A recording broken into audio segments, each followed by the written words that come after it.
This episode is brought to you by Bubs Naturals. Bubs Naturals is a tribute to former Navy SEAL Glenn Bub Darty, a national hero who laid down his life saving Americans in Benghazi, Libya.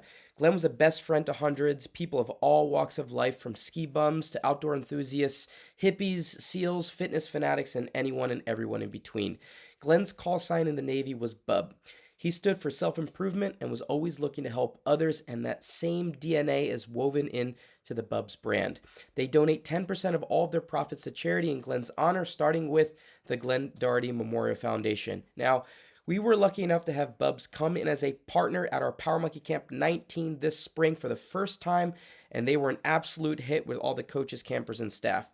We were lucky enough to have a variety of their products to test out, from their collagen protein to their brew coffee, as well as their hydrate or die electrolytes. Now, I was an absolute fan of the hydrate or die. We are on our feet at camp, constantly teaching, training, learning, playing for an entire week, and I needed something to be able to get me through those days, and the hydrate or die was what allowed me to do so, all the way to that last pickleball game at the end of each night. We are excited to have them back on board for our 20th camp come this fall in September. And if you would like to try out some of their product, please be sure to head over to bubsnaturals.com and use the code PowerMonkey, all one word, all caps, for 20% off. Welcome to the Power Monkey Podcast, where we chat with the best in the world about what they do. I'm your host, Dave Durante, and this week, Mr. Mike Service and Jordan Samuel are helping me out as guest hosts while we talk about some movements today. Not gymnastics movements, we're going to be talking about some weightlifting movements today, specifically the squat jerk. Now, this particular movement we don't see too often within WODs or maybe a CrossFit competitive situation, but we are seeing it a little bit more at the high-end Olympic weightlifting world, and Mr. Mike Service is a great resource into telling us why that's happening, why it's an important movement for all of us to be working on, and where the stepping stones need to start from for us to be able to actually apply it at the higher-end level a little bit more effectively. We hope you guys enjoy this one.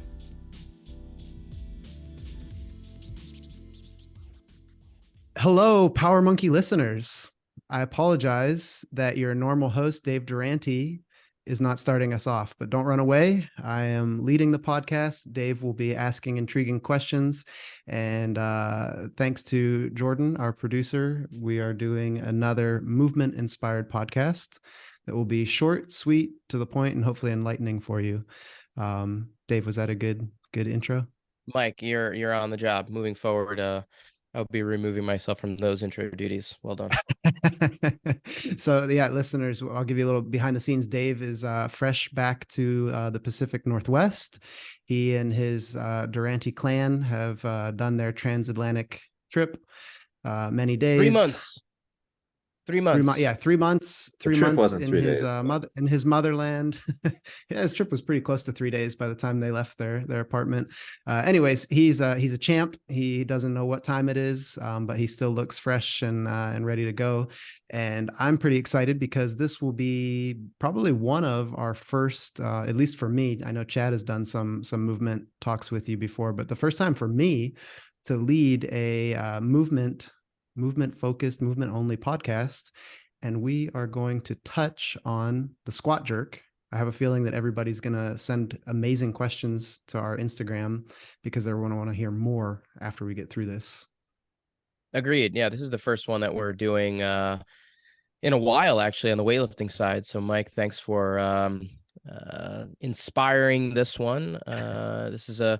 It's a very niche movement, one that we probably don't see too often, especially in CrossFit type settings, but one that probably needs some attention to it, especially what we've been seeing on the more of a weightlifting world over the past few years in terms of some of the higher level athletes actually using it in competitive situations. And first off, I want to know about your background with the actual movement itself. Squat jerk is not something that seems to be, again, utilized too much in competitive situations more recently now, but was it something that you trained at all as part of your lifts, or was it particular situations where we would actually use it? Yeah. Great questions, Dave. And we've actually never talked about this. Thank you, Mike. I'm excited. This is a new conversation. We spend so much time together. Sometimes we just talk about the same stuff. So, yeah, no, by choice, I never trained the squat jerk, so it wasn't something that I did as like a developmental child lifter. So I started lifting when I was 11, and did like push jerks, power jerks, push presses, all the kind of base building movements, but never a squat jerk. And I was thinking about it since we decided we were going to have this discussion. I remember when I was watching some like world championships when I was probably 12, 13, 14, there was a really, really tall lifter from Slovakia that was doing squat jerks. And I thought it was really, really cool. Also very strange because aside from him, the only lifters that I had ever seen do some variation were either more Asian lifters. A lot of the Chinese lifters would do squat jerk variations, and then more famous, at least in that time frame, two of the lifters from Greece, Kaki Kaksvilis and Pyros Dimas. Pyros Dimas actually works for USA Weightlifting now. They were like power jerkers that, as they got heavy, generally had the potential to go into a squat jerk. So it was, for me, it was like one of those, I guess, variations that I saw that I thought, okay, I don't know why those guys do it. I'm never going to try it because I've never done it. And then I had an injury later on in my career that kind of pushed me into doing squat jerks, for a lack of a better term. All right. So there's a couple things there. One, you didn't use it. Was it something that your coach, especially as a developmental age athlete, was it something that your coaches didn't program for you because there was less value? You said a handful of athletes, some Asian athletes, some Chinese athletes, some Greeks who were actually doing it. Was it just something that athletes within the US were just not utilizing? And then I want to hear about the injury, how you actually got brought into the equation of using it yourself because of an injury. Oh man. So there's, yeah, lots of angles to it. Anybody that's listening that's ever met my coach, Lou DeMarco, he's like my dad that I never asked for, that I'll never want to give away.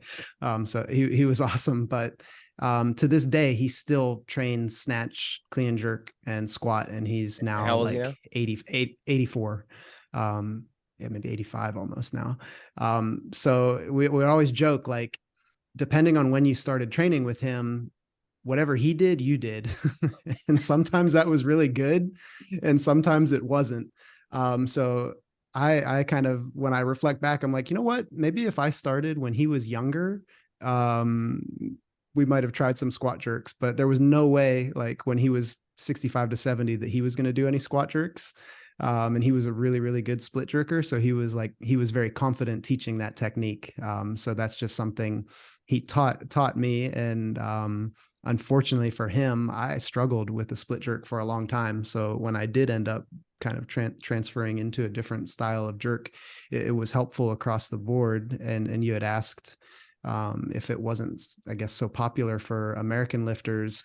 Really, no. So the only squat jerker that I knew when I was, let's say, coming up was Kara Heads. So you know Kara from your time at the training center. She actually was one of our first at Power Monkey Camp back in the day too. Yeah. Got to give some shout out to Kara. She's freaking awesome.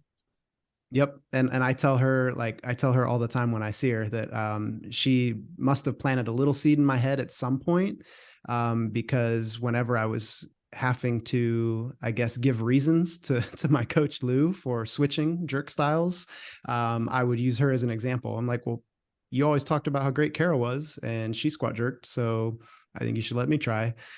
So that was just like a little side rant into it. But I started squat jerking not because my coach wanted me to, not even because I thought I would be very good at it. I had kind of a pre-existing elbow injury that led to some overuse in a shoulder injury. And for whatever reason, I guess around 2012, 2013, actually after I had competed at the Pan Ams, I started to have some shoulder problems, and the split jerk was the one movement that hurt it more than anything.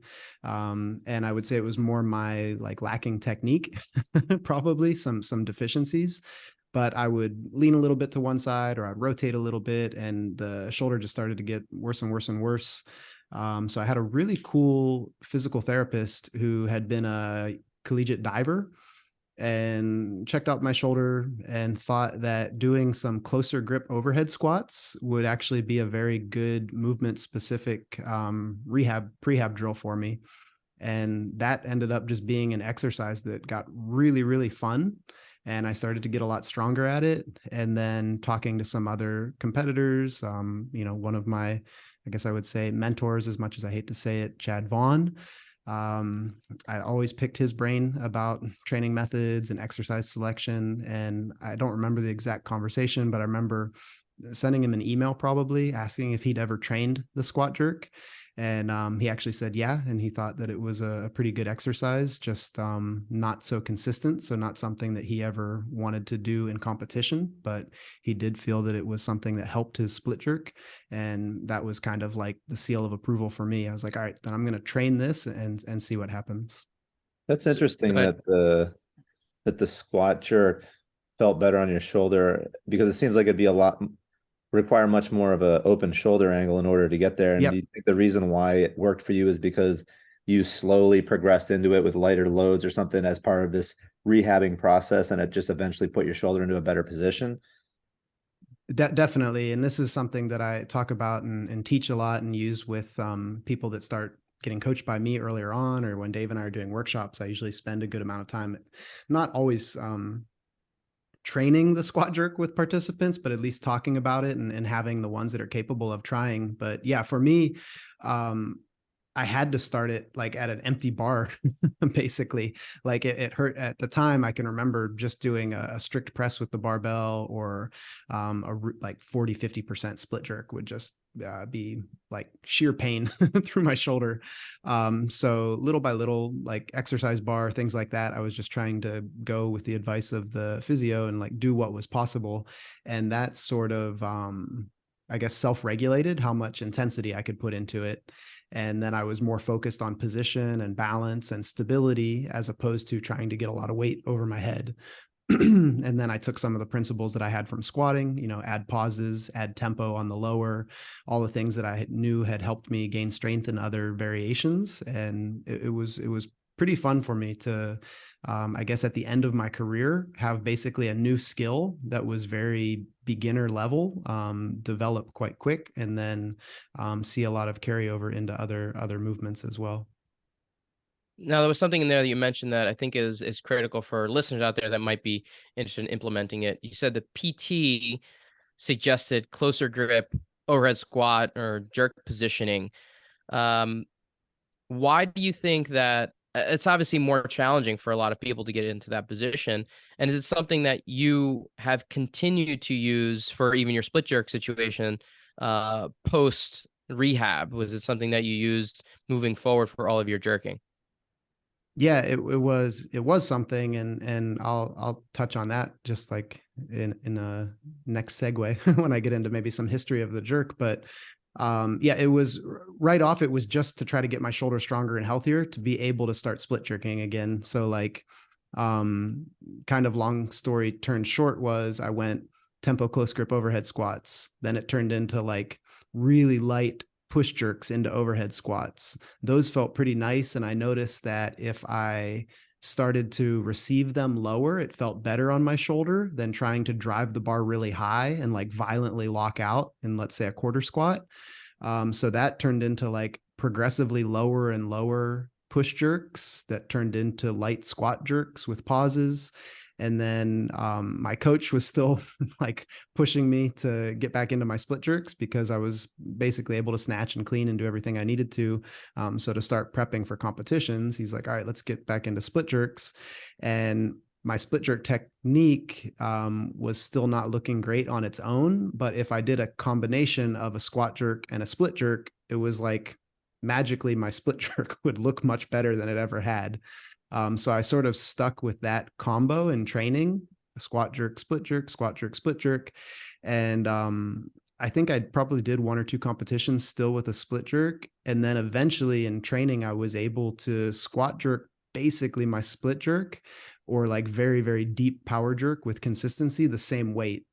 So there was no pain. It was way more balanced, and it seemed like I could train again with more intensity like that.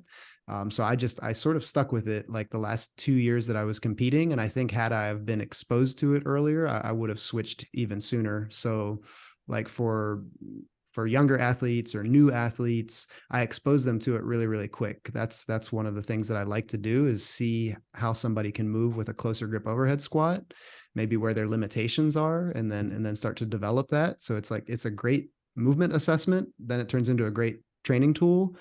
And to be honest, if you look at the Olympic lifts, you have squat snatch, squat clean, and then most people split jerk.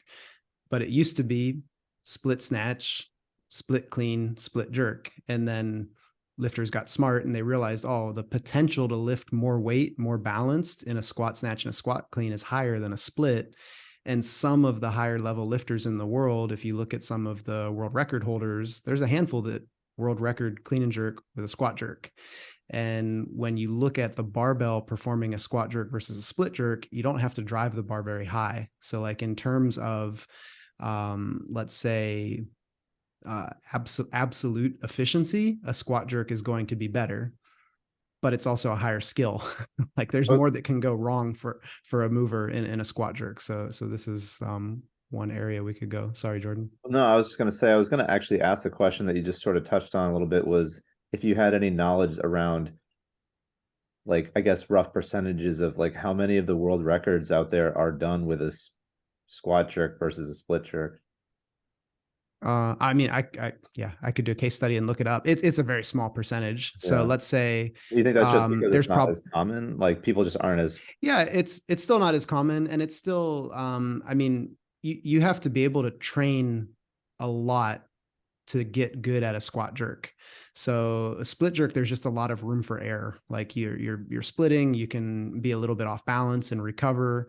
It's just something that you can, let's say, perform a little bit easier still at a high level. But mechanically, like the body, if you're put in just an absolute test, the squat jerk is going to be the one that can lift more weight. But you have to be the right athlete. You have to be in the right training system. You have to have the right levers. But just on a movement sense, I think everybody that's doing weightlifting should at least be practicing it in some way, shape, or form. So let's bring this conversation to gymnastics really quickly, the way it should be. No, but I'm serious about the question.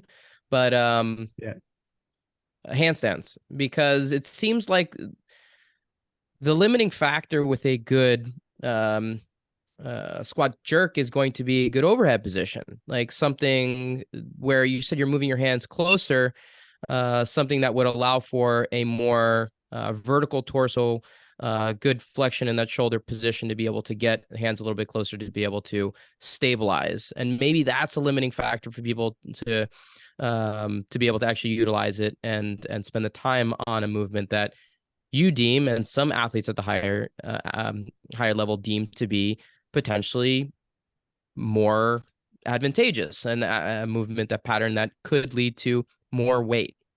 Why isn't it being utilized more often by athletes? So I'm curious from your perspective, one, if you think training something like a handstand is helpful at all for a better squat jerk position with the hands being a little bit closer.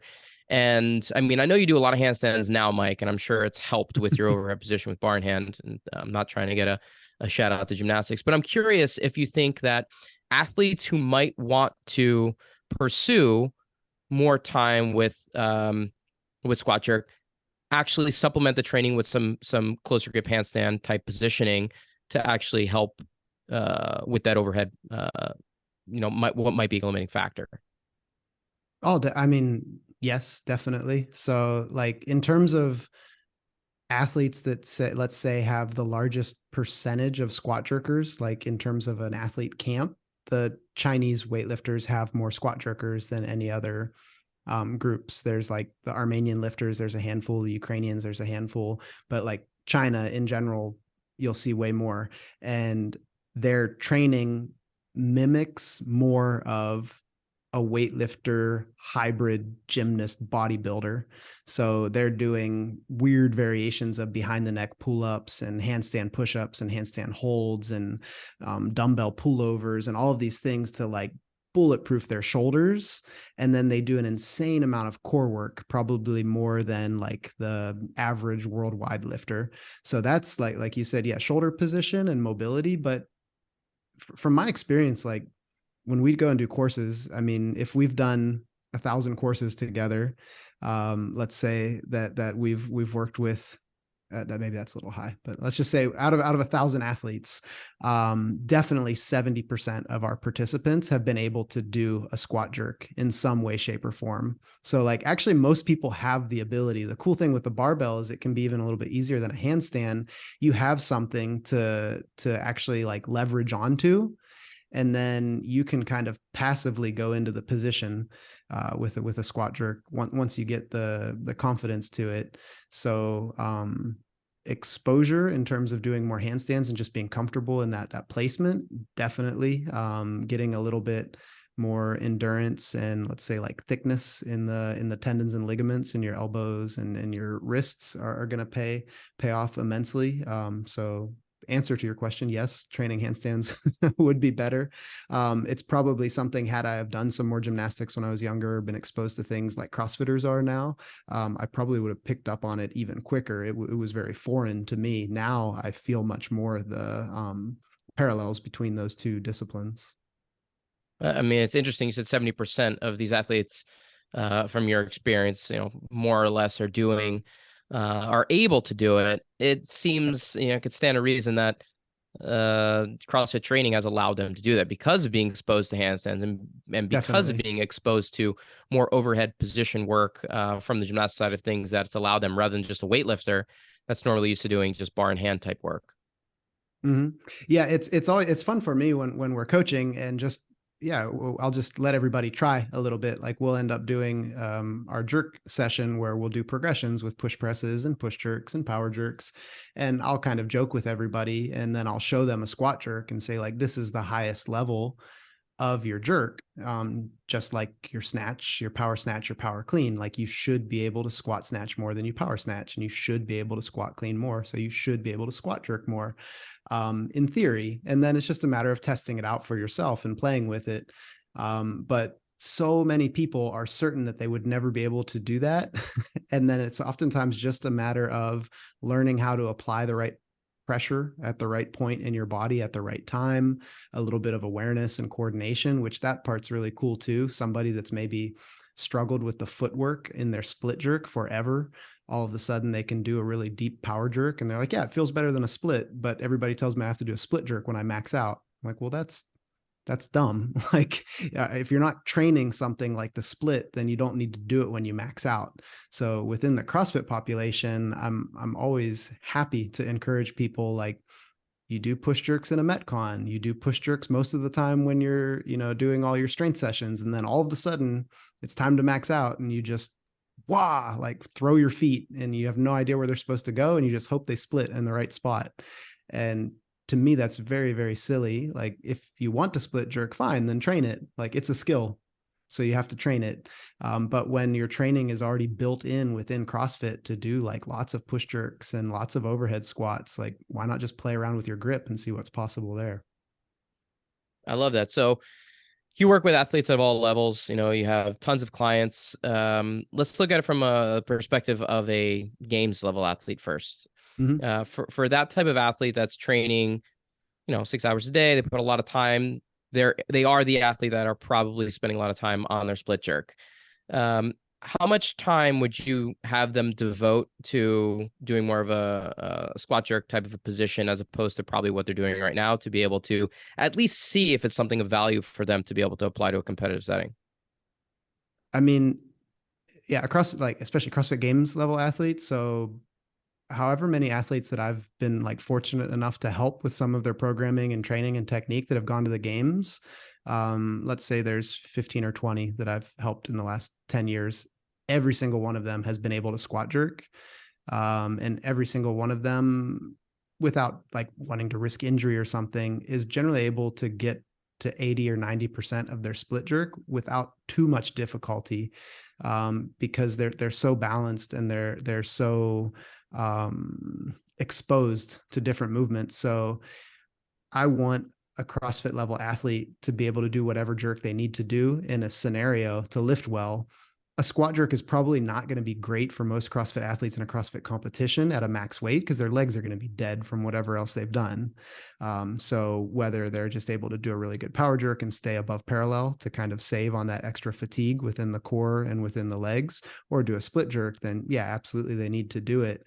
But more than anything, the close grip overhead squat is something that like every high level CrossFitter needs to be able to perform, especially as high rep, high weight overhead squats have come into play more and more and more over the last few years. Holding a snatch grip for tons of reps at a heavy weight just wrecks your wrists and your hands and your elbows and your shoulders. So for me, it's just one of those skills that should be practiced pretty regular, just like, how much strict muscle up work, like on rings, do you have a CrossFit Games athlete do? Like, yeah, maybe it's not the basis of your program, but it's something they should be able to do at a pretty high capacity with confidence. And then if they're, fitting into their training cycle, then put it in there. Seems like at a competitive level like that, it makes a lot of sense to have that skill in your tool belt for reasons like, Dave, you talk about with like different variations of a toe to bar. Well, what does the workout call on me to do? That's going to dictate how wide I place my shoulders because I want to be able to save my shoulders or do whatever. So having that in your tool belt seems like a really great thing to do if you're going to be at that highest level of competition. Yeah, it's just you said it exactly right. Like it's a tool or a skill that should be accessible. And I mean, we just had, a conversation with Sam Briggs on one of the previous podcasts, and she was talking about doing clean grip or jerk grip snatches and how much that helps her finish her extension in her pull for a normal snatch. And that's a very similar comparison in terms of movement. The squat jerk, for me, what I found out was what helped me so much doing squat jerk to split jerk is it teaches your hips where they can go. So like in a squat jerk, your hips drop under and they go very low. A lot of times in a split jerk, a common fault is overarch the lower back, kick the hips back, and then just slam your front foot into the ground versus like drive the bar up, let your feet split into a nice split position and do like a split squat, essentially, where your hips still drop stacked under your shoulders. So it's one of these things that can give your body the proprioception to use in a different skill very, very well. The thing I took from that initial kind of comment that you made, Mike, I think could be applied to everyday CrossFitter, not just games athlete. The idea of working more close grips, not close grip overhead positioning, something that probably should be a part of everyone's arsenal on a more regular basis. The value of close grip overhead positions are pretty vast in terms of even being applied to better gymnastics movements. But I'm curious if there's a sweet spot, like how close grip is too close grip for the value to be diminishing. Yeah, I mean, anything inside like index just party tricks, right? Like hands together. Yeah, that's exactly the word I was going to say. It's just a party trick at that point. So you'll see, the viral videos of, oh, can you do an overhead squat with your fists together? Can you crisscross them and do one? Like, yeah, it's fine. It doesn't, like, that person doesn't necessarily mean they're going to be any more capable of jerking a big weight. They just have, maybe they're hypermobile and they actually need to be careful. But it's similar, like when you teach, Dave, with whether it be push-ups or handstand push-ups or pull-ups, like there's a sweet spot of, having that, maybe that middle finger in line with your shoulders. With the barbell, it's usually more like that pointer finger, like 1 or 2 inches outside the shoulders, just to give space for the barbell to sit. But there's just that range of like shoulder width, like shoulder width, a little bit plus or a little bit minus, depending on the athlete. That's going to be your sweet spot where you probably should accumulate most of your work. And like, I'll tell, whether it's a general athlete or a CrossFit athlete, do more overhead squats with your, let's say, like your average grip, which would be shoulder width. A wide grip overhead squat is just to train for a snatch. So like if you need to snatch a lot, then yeah, you're going to need to train that grip. But you don't need to do it so much if that's only a part of what you're training for. Yeah, I think people probably miss out on that. I know I do. I mean, I do most of my overhead squats wide. I do in snatch grip, Even though I have pretty good shoulder mobility and I can overhead squat in pretty narrow positioning, most of the time when it comes up, even in training or in a workout, I'm going to go wide. Yeah, it's kind of what you like, what you see, and I mean, it's no different. I never did a close grip overhead squat when I was training, like as a youth. I might have tried one time, and my cousin, who was also a really high level lifter, he was crazy mobile. So sometimes for fun, he would do a squat jerk, like just to joke. But he wouldn't even warm up for it. He would just do it. So he was just able. And I think I remembered one time trying, and then it felt so weird that I didn't want to do it anymore. But that was like, I didn't have any progression or step into it or anything like that. So yeah, if somebody's listening and they're thinking like, there is no way, like there's definitely a way. When you do your overhead squats, the progressions are just start going a little bit more narrow over time and playing out with it. And sometimes within one training session, you'd be surprised. You go from like snatch grip into your jerk grip overhead squat, and you're capable of it, which is a great skill to unlock. It's a pretty beautiful movement too. I mean, I love all it. the lifts, I think it's the prettiest of, it's the most, to me, like the most artistic of the lifts. I think it's, when it's done well, it's freaking beautiful. I think the overhead squat obviously is just like impressive in its own right, but see a close grip position, it's like super, super cool to see when when an athlete does it right. I mean, I believe, I guess if we were going to get like super nuanced, I think the most like functional demonstration of coordination and athleticism, at least with a barbell, would be a close grip snatch. Like if you can do a close grip snatch, like you've demonstrated just a crazy amount of awareness and ability to move, and like athleticism to even pull that bar over your head, and then the mobility required to do it. Also shows your functionality like as an athlete. So to me, it's like, there you go. Like if you can do that with, relative fluidity and confidence, you're as functional as you'll ever need to be with the barbell. Like everything other than that is going to be like drill repetition and rhythm and timing and things. But in terms of ability to move, like that's the ultimate right there, would be a squat jerk, which is just on the layer of progressions from a close grip snatch too. Mike, do you have an athlete out there that kind of does this as picture perfect as you can imagine? Somebody that we can refer to, or our listeners can go and like see a video, check out YouTube of an athlete that just does this as pristine as can be? Man, to be honest, if anybody wants to like just go back not even that far, and most CrossFitters should still be very familiar with him, I still think the coolest squat jerks I ever saw were from Kendrick. Like when Kendrick was committed to his squat jerks, they were so awesome because they were so heavy. So like to see him do a squat jerk with 200 kilos was like insane. But he was one that was almost like too strong. Like he would move so fast that he would be faster than the barbell. And that's not so common. But basically, can you mention Kendrick? He's been outside of the CrossFit setting for a while, so just mentioning his first name might not be enough for a lot of listeners out there. It should be not Kendrick Lamar, but the more famous Kendrick Ferris. So Kendrick is multiple time Olympian, so many time world team member, national champion, American record holder. He was a junior world medalist too, weightlifter from the weightlifting hotbed of Bossier City, Louisiana, Shreveport area. He just, when I think of like incredible squat jerks, I think of some competitions and some training films and sessions that I saw from him. And then there are, like you said, are there not so many doing them today? There's more and more happening at a world level, and I think one of the reasons is the amount of time training, and then the like diversity of training systems that are out there now. So like so many high level weightlifters now are doing such a cool mixture of like bodybuilding with gymnastics with traditional weightlifting that they find themselves able to do it. And then I think it's one of those that, it looks pretty freaking cool. And if you get consistent with it, you're a little bit more brave to start trying it. And there, like, there it is. So any Chinese lifter, the male or female that does a squat jerk is beautiful. And that's like by sheer hours and amount of repetitions that they put into the lifts that they're doing.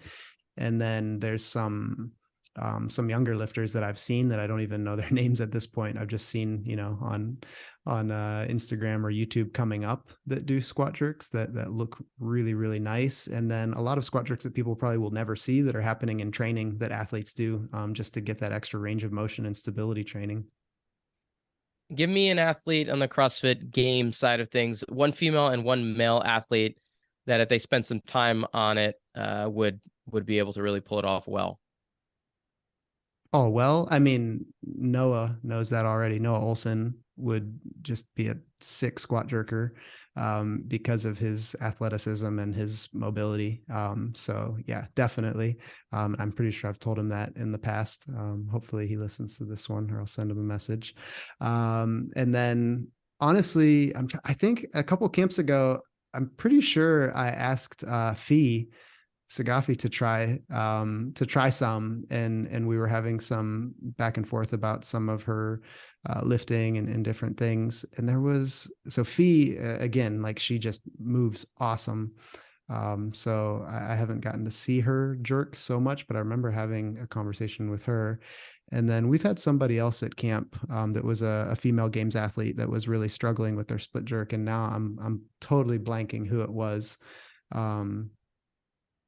And I'll think of it, and we'll toss it up somewhere. But actually, Dave, Annie. So Sakamoto, when I used to help her a lot with her lifting, and she's just good at everything. But I think she looked at me like I was crazy the first time I programmed one close grip overhead squats, and then after that squat jerks. And I used to give her all the time, especially as a masters athlete, because she had the mobility, but it was like one of the, if you don't use it, you'll lose it. So like, it took her a little while to open those positions up, but once she had them, then it was jackpot for her too. Jordan, you ever do them in any of your workouts? I mean, have you seen my shoulder mobility? It's actually Your hamstrings are getting better. One thing that, all right, so maybe we'll do a breakout session at camp. Like we'll do, instead of just the snatch breakout session, I'll do a squat jerk session. We'll see what happens. That's a great idea, honestly. I think that would go really well. Nobody's I used to do like closer and closer grip, just push press with an empty barbell when to try to open up my shoulders as part of my warm up every day, and that actually was rather beneficial. So I imagine if I started incorporating the squat component into it, would have taken it even further and been more beneficial. Mike, you did give us Chad. Go ahead. Oh, sorry. No, I was just gonna say, Chad and I were so probably frustrating for so many of the people that we worked with for a few years, because we were both on a kick for like putting our 10-second tempo down, 10-second pause into overhead squats. And you can do it with the snatch grip, but it's just awful. But with the close grip, it feels really good. And like for you, Jordan, I think you'd be surprised at what that would open up in your back that would relieve your shoulders a lot. It's just such a cool lift of opposites, where with the barbell, you're having to push up with so much, I guess so much effort as you're squatting down. So then the heavier you get, it's like you just feel this really, really cool activation and release throughout your upper and mid back that I don't feel in any other movement that I do. Wait, so that was gonna be my question. Like, you've already talked about a couple of exercises that would be helpful, or that you would suggest as a starting point for a lot of athletes. But can you explain that one again? You and Chad are always talking about your tempo work, same thing that we preach on the gymnastics side of things. But what is that specific protocol with that lift? You said 10-second tempo descent, 10-second pause, and then overhead squat. Can you give some numbers around rep scheme? Yeah, definitely. What does that look like? Try this at home. And I have to give full credit to all of the like tempo obsession. I mean, Chad was really good when I started to pick his brain a lot with giving me some good I guess food for thought and inspiration. But the one who I think influenced both of us was Mike Tillman down in Austin. So you know Mike really well. Sure. So Mike and then his brother Dave. So both Tillman brothers like preach tempo everything. Mike coming from physio background, I think he just realizes the benefit of eccentrics in, getting tendons and ligaments and muscles stronger. And then Dave, just from a like brute strength, like if you do like time under tension will make you strong. So for the close grip overhead squat, like I love just giving somebody, let's say and any athlete, like if you can do one, like take the barbell, 10 seconds down, 10-second pause, just one rep, and then do 6 to 8 sets of that in a session, and just increase a little bit every set, and see where you get to. It can get brutal really, really fast. But the fun thing is to see where people are sore the next day within their back, because they're usually not having that much time under tension in that extreme of a position. It'd be like for you, Dave, just doing like long tucked handstand holds. Like the amount of activation that you feel in your upper thoracic on those is so cool. And then the contrast of the pulling through your hip flexors to pull into that deep tuck. You said 6 to 8 sets of this? Yeah. Okay. Now, Mike, after you saying that, what I'm going to add into my content request video list is the max one of those. The 1 minute max weight, close grip, tempo, max weight. God. Yeah. Well, full disclosure for everybody, like anything, you have to, dose accordingly. So like all tempo work, whether it's front squat, back squat, ring support holds, dips, close grip overhead squat, like micro dose it. So start light and with like relatively lower end numbers for your times, like 2, 3, 4 seconds. But I definitely, I can remember when I was training, like real training, not my fun life extending training that I do now. Definitely 140 to 145 kilos for like a 10-second down, 10-second pause overhead squat. So around 315, 320. And the hardest thing for that is actually just remembering that you're able to do it like at that point, and not trying to move too much once you're in a position, like it's precise. But when you do that, then you're very confident with moving a little bit quicker with those weights. I'm going to go try this today with no weight. And Dave, you'll love it. Do your first like 3 or 4 sets empty bar, and superset it with tuck handstand hold, and just see what it feels like for you. The two, because those two, I like, for the listeners, I've told Dave a couple times I want him to do like with ankle weights or something, like tuck handstand reps. So it would be like the ultimate reverse squat. I did one the other day, actually. I didn't film it, but I started testing out some deep handstand squat positioning, and feels pretty comfortable. I have no idea what it looks like because I didn't take a picture, but feel pretty comfortable in that deep squat. So I'll test it out. It's a nice superset with more overhead position, but should be interesting. I'll update all the listeners with some photos and videos of how it goes. Mike, that's a good push. Sorry, Jordan. That's a good push superset, because we have a tendency to want to do like non-conflicting supersets, but there's a lot of benefit, especially with some of those lighter weights, of like just getting yourself familiar with, something that's going to dually fatigue you. So again, for a CrossFitter, like, I want to be able to do these types of things. What do you think about doing the same, with hand width position overhead squat, but with kettlebells? So something where your hands aren't locked together. I love it, but it's so hard. That's why I always, whenever somebody says like, oh, I can't do a squat jerk, or I can't do a close grip overhead squat because of my mobility, I'm like, I'll show you my mobility. Like, I have to work, like I still have to work for it. And the hardest overhead squat in the world for me are double dumbbell overhead squat. That you might as well just tell me no. Like that's the, I guess, like the creme de la creme of like, if you have freaking superhuman mobility, then you can do like a double, bells facing front to back double dumbbell overhead squat. Those are just silly. Listeners out there, send us your videos. I know there's some of you out there that are just absurdly talented in these positions. Send us some videos. Everybody on our social. everybody will crush me on that. But Jordan, to your question with the kettlebells, I like that because the bell,